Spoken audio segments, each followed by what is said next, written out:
Welcome to the Employco HR Chat. I'm Rob Wilson, and with me is Jason Eisenhut, our Vice President of HR. Hi, everyone.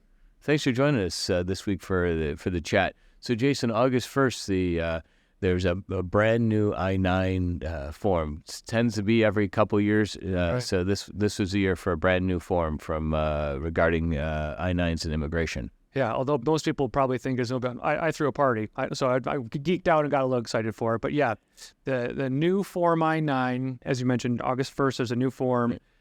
It went down from a few pages on just the actual form to and lots of pages on the instructions. So now the newest form is just basically one page for the employee and employer, Section 1 and Section 2, both on the same page.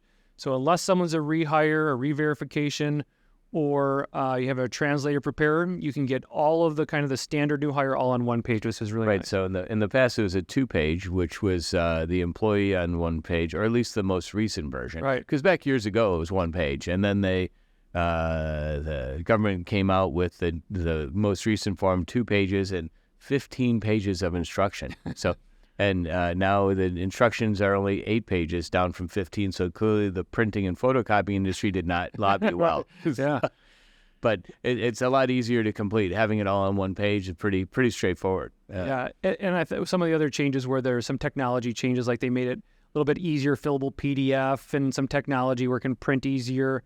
There's a checkbox on it now for the first time. Check here if you use an alternate procedure authorized by DHS to examine the documents. So those employers who are using E-Verify, that's the only group right now that are authorized to do remote verification. Everybody else who's not using E-Verify still needs to hold that driver's license or passport in their hand to verify the I-9. And that was a big change recently because during COVID, you could do it remote. And as everyone, of so many companies, employees scattered around the country, you hired more remote workers. And those remote workers, you didn't have to go through that physical process. But the most recent ruling made you not just going forward do that, but anybody you hired during COVID, you had to go back and re-verify the IDs in person. Right. In person, or have somebody that would do that on your behalf, that would sign off that these are legitimate IDs. Yeah.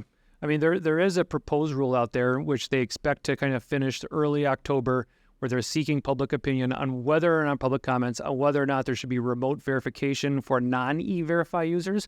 So we're kind of seeing how that's going to work. The thought is that if the pilot program goes forward, it might be employers that have under 500 employees, so smaller companies, but kind of a wait and see on how this proposed rule might shake out and what's the final rule will look like. Right, and so August 1st, the form came out a few weeks ago.